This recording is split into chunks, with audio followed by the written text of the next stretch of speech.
Rick Scavetta, the Garrison Public Affairs Director here at U.S. Army Garrison, Italy, and welcome to another episode of TGO On The Go, the Garrison Outlook, taking you live on location to places you may not go to. Well, hopefully you're going to this one, because this is a pretty cool one. I'm here at the Education Center with Colonel Scott Horrigan, our Garrison Commander, and we're going to talk a little bit about some of the educational benefits that you can, at a great opportunity, you can take advantage of while you're here at the Vicenza Military Community. Thanks for coming on again. It seems like I just saw you. We just saw each other yesterday, huh? Yeah, so, you know, we were talking before the show. You have extensive education, your time as an Army officer. Can you tell us a little bit about that? Yeah, so let me be just totally transparent here. You're looking at a high school graduate with, at best, I would generously say, is a C average student. If it weren't for the Army, I would not have gotten beyond high school. So I've taken a lot of benefits from the Army and the education services they provide, not only for a bachelor's degree, but multiple advanced degrees that I've been able to do based on the opportunities given to me by the Army. So just an incredible service, and it's great because the service can be tailored by whatever your goals are within education, whether it's a long-term bachelor type degree or whether it's just credentialing services. It is not one size fits all. It is completely tailorable to what an individual wants to pursue. Absolutely. And, you know, a lot of soldiers join the military knowing that education may be in their future using the GI Bill afterward. But I remember as a young soldier when I realized I had an ed center on my post and I could take classes while I was serving, and knocked out at least the first year of my bachelor's degree while I was in uniform. Have you had soldiers in a similar situation? Yeah, I've had lots of soldiers, and one stands out to me. She was an amazing legal assistant with nothing more than her high school education and the basic training that the Army gave to her. And she came to me and asked me about education and career goals. And her goal, working around a lot of lawyers, was to be a lawyer someday. And so she started, and over the time of my time in command, over a course of 2 years, she managed to get almost all the way through her bachelor's degree, later completed it, and now she's attending Georgetown Law School. So, I mean, the sky's the limit when it comes to this thing. The key is, what's your passion? What is it you want to do? Whether it's in the Army, outside of the Army, later in life, and then come talk to the right people and help them craft a way forward with you. Because really, it is sky's the limit. And she was complete proof that the education services that we provide are at work.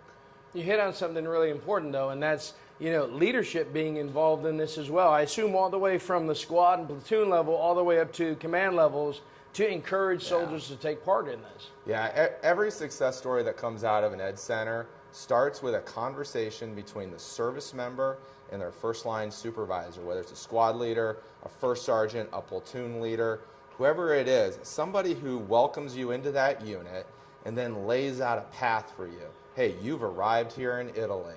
You know, you're going to go on an exercise here, you're going to do some training here. But while we address those professional requirements, what do you want to do personally? What's your personal long-term goals? You know, and help that service member really define it. And then once you craft it through counseling that's impactful, then bring that service member in the Ed Center, talk to the experts here, and then help them put meat on that plan for you. Help them work through tuition assistance and all of the scholarships that are out there for our service member.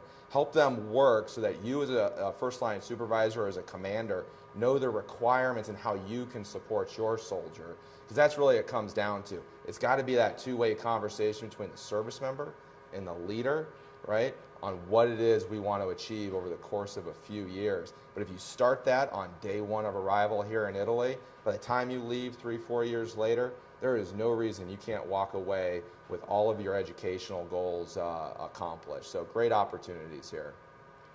So if you're just tuning in, this is the Garrison Outlook. We're live on location at the Education Center. And Colonel Scott Horrigan was just telling us a little bit about his experiences. If you want to hear more about the Education Center, you can also come over to the Community and Leaders Information Forum. That's actually on Wednesday the 17th at the Golden Lion. It always starts at 10:30. The folks from the Education Center will be there. So if you're watching this and you're saying, hey, I want to get down there, come down to the Community and Leader Information Forum. We call it the Cliff. And you can also meet the staff there and get some more information.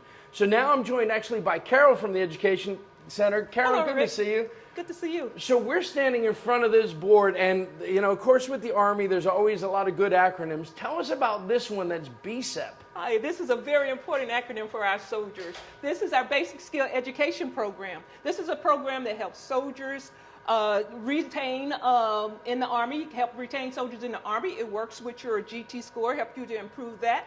It also works with your line scores. If you're interested in flight school, if you're interested in OCS, this is a place where you want to be. This is talking about your basic arithmetic reasoning, your word knowledge, and information like that. Now, the BSEP program, the Basic Skills Education Program, that is a commander's program.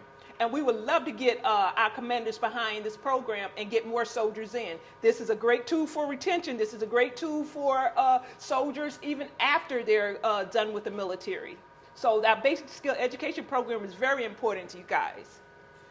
You know, it's interesting. I think the first thing, the great thing about having folks like Carol, and we're going to talk to Mary in a minute, is the acronyms might be new to you. You have the acronyms in your unit and the things you're used to, but there's a whole host of them as well, as I'm looking across the board, that you have to kind of get used to know the lingo so you can get into your education program.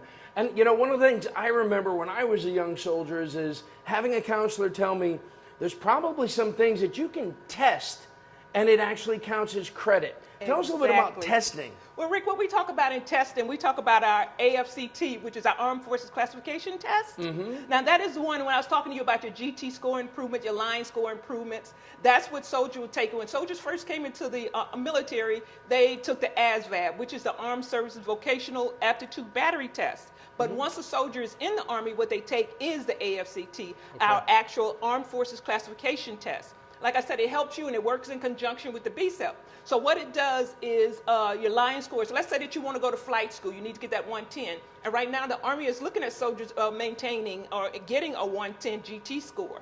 Okay, so this is one way where these tie in. The basic skill education program will help you to study. Sometimes soldiers just need a refresher course. And when soldiers first came in, they weren't aware of what that ASVAB score was, the importance of it. It helped you to find your job that you want to get into. It also helped you further your education after you get out of the military. So we also have our DLAB, which is our Defense Language Aptitude Battery Test.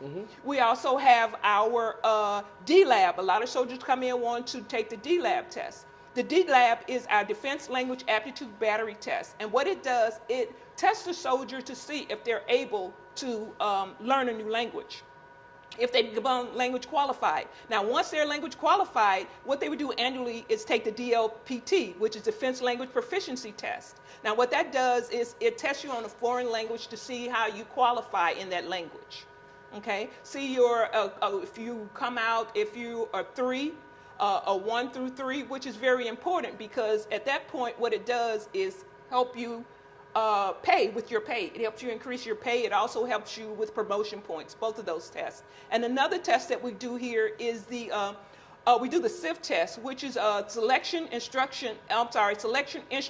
for flight training. That's for soldiers that are interested in going to aviation school to become pilots. So as you can see, we have many, many programs that's here for soldiers. You know, I keep thinking about the paratroopers who are in our audience, and they're used to being in these airframes and jumping out of them, but they could actually one day be flying one of these airframes. Well, you know, we're at the Education Center. You're tuning into TGO on the Go. Carol and the team have a lot of information. You got to come down here and check out all the opportunities that you have for education. And again, they'll also be represented at the Community and Leader Information Forum, which is on Wednesday, April 17th at 10:30 at the Golden Lion. As always with the Garrison Outlook, we like to bring on guests, and now we're going to talk to Mary a little bit. You know, before we started the broadcast, Mary, you were telling us a little bit about counseling and how that's available to soldiers. Can you share that a little bit? Yes, so we have a new position here at the Ed Center, which I was blessed with. I'm fortunate to be given the opportunity to be the outreach counselor. So now more than ever, we are at your fingertips. We've always told every service member that you can reach us either through our Facebook at the Chance Education Center. You can email us through student messages, email us through our distro, come and visit us or call us. But now I can actually come to you. right? So this outreach opportunity allows us as counselors to ensure that the service members are being taken care of. Everyone knows that 173rd has a high up tempo, right? And a lot of times they're out there training. If at any given time the service member cannot come to us, either in building 126 here on Ederly or in building 2 on Del Din, then I can go ahead and come to them. That is what that new position offers. So whether that be the Army Ignited 101 brief, assistance with tuition assistance, credentialing assistance, whether you want additional information regarding all the tests that Ms. Hall just mentioned, and or career or education navigation, we can bring that service to you now. So for service members, it sounds like you guys are making it, I mean, almost too easy to get the counseling that you need and get you into the programs that are going to build your career and your education and your future. But what about some of the other people in our community who aren't in uniform? Do you help them as well? Oh, yes, sir. Thank you for asking. So we're here for the entire Vicenza military community. That involves dependents, our veteran community, our civilians, our contractors, even our local nationals. Everyone is welcome at the Education Center, and we are more than happy to help literally anyone in the Vicenza military community. It's awesome. I mean, and the fact that you go and you do the outreach and you're in different places. I also saw a flyer and a QR code that talks about virtual counseling. I mean, as if you guys didn't already staff a great center here, you're doing outreach and going to different locations. But tell us about the virtual counseling. Thank you for highlighting that as well. Yes, we've launched a new program where we are virtually, again, at your fingertips. If you are on Darby, if you are at Aviano, in Naples, really anywhere, right, within Europe, feel free to contact us. We'll go ahead and get you either on Teams, Zoom, really whatever you feel most comfortable with. I'm even open to WhatsApp chat if you'd like. Whatever it is that, you know, we can do to help out the community, we're more than, again, we're more than willing to do so, and we're happy to help out the entire community. And then also, I just want to highlight Embry-Riddle and UMGC as well. We do offer unit briefs. So most persons who do ask for unit briefs are first sergeants and commanders. However, we are willing to take requests from team leaders, squad leaders, platoon sergeants. Your group can be 2, and it could be as big as 90. We are willing to go to you, and the schools come with us to better inform you on all of the career services and education services that we offer. All right. Mary, thanks for joining us on TGO. So we're wrapping up this live stream. We try to keep these short and sweet, but we take you to places you might not go to. And this one's been a lot of fun because you can learn about all the things to improve your career, to enhance your education. They are making it too easy for you. The only thing you have to do now is come down and find out where this place can take you. So thanks again for taking some time and tuning in to the Garrison Outlook live on location. We'll be back next week. Don't forget, the Community Leader Information Forum is on Wednesday, April 17th at 10:30. Thanks for tuning in.